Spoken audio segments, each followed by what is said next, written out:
8 years of hell, the war that changed the Middle East.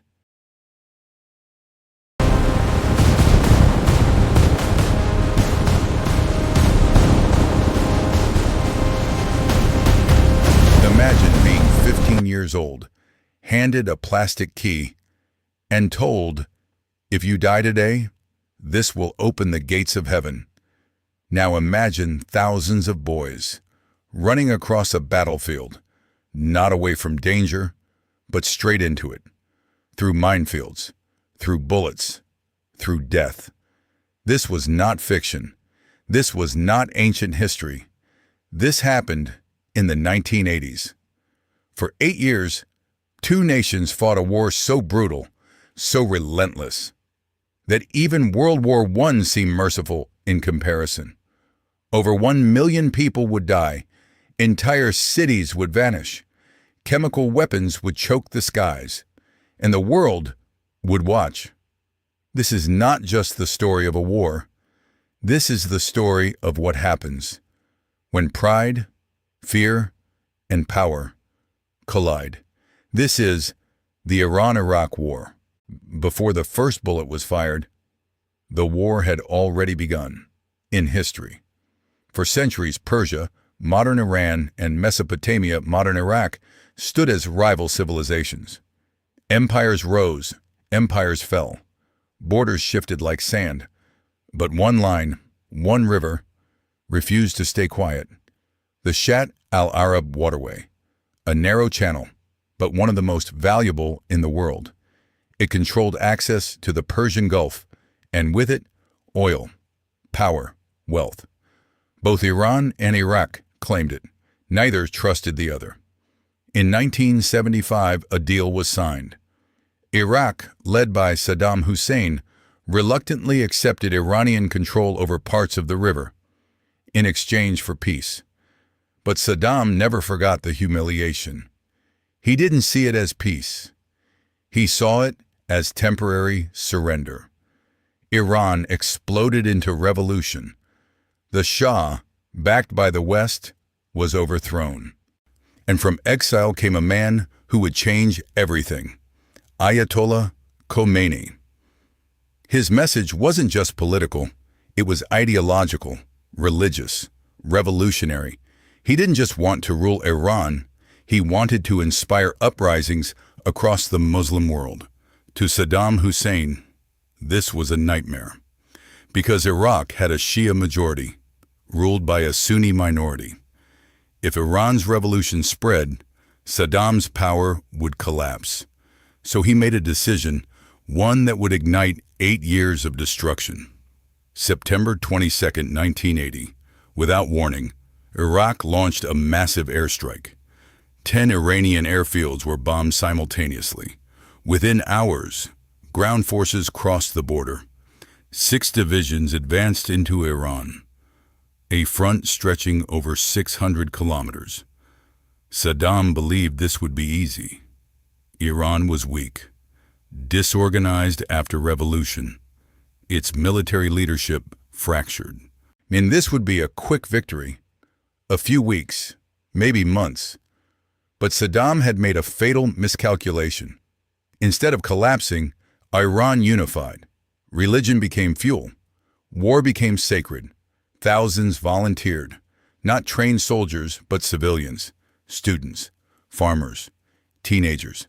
The war had transformed from invasion into something far more dangerous. One city became the symbol of the war, Khorramshahr, a strategic port, a gateway to Iran's oil-rich region. Iraq needed it. Iran refused to lose it. For weeks, the city became a battlefield. Street by street, house by house, snipers, ambushes, close combat, bodies left in alleys, civilians trapped inside. The fighting was so intense, it earned a nickname, the City of Blood. Eventually, Iraq captured it, but at a cost far higher than expected, and the war was just beginning. By 1982, everything changed again. Iran pushed Iraq back, recaptured lost territory, and then made a critical decision. They didn't stop. They invaded Iraq. Now the objective wasn't defense. It was destruction of Saddam's regime. The war shifted into a brutal stalemate. Neither side strong enough to win. Neither side willing to stop. Iran introduced a terrifying tactic, human wave assaults. Thousands of fighters charging at once. No fear, no retreat. Sometimes, no weapons. Just belief. They cleared minefields with their bodies. Overwhelmed defenses with sheer numbers. The cost? Catastrophic. Entire waves wiped out in minutes. Iraq adapted trenches, barbed wire, layered defenses, heavy artillery. And when that wasn't enough, they crossed a line the world had forbidden. Mustard gas, nerve agents, invisible killers, yet used on battlefields, used on villages, used on civilians. Victims described it as burning from the inside, eyes melting, lungs collapsing, death not instant, but slow, painful, unavoidable. The world knew. Reports came in. Evidence was clear. But geopolitics mattered more. Iraq had support from powerful nations, weapons, money, intelligence, because stopping Iran was seen as more important than stopping the horror. The war spread beyond land, into the sea. Oil tankers became targets. Shipping routes turned into war zones. Missiles struck commercial vessels. Global oil supply was threatened. And suddenly, the entire world was involved. Not directly, but economically, strategically. The war was no longer just Iran versus Iraq. It was a global concern. By the late 1980s, both nations were broken, economies destroyed, cities in ruins, millions dead or wounded. Neither side had achieved victory. And yet, the war continued. Because ending it felt like admitting defeat. In 1988, Iraq launched massive offensives, better equipped, better supported. Iran began to collapse under pressure. Its economy shattered, its people exhausted. Finally, Iran accepted a ceasefire. August 1988. Silence. After 8 years, the guns stopped. But nothing had changed. Borders remained the same. No victor, no resolution, just loss. 1 million dead, millions more wounded. Entire generations traumatized. And for what? A river. Power. Fear. The Iran-Iraq war didn't end in victory.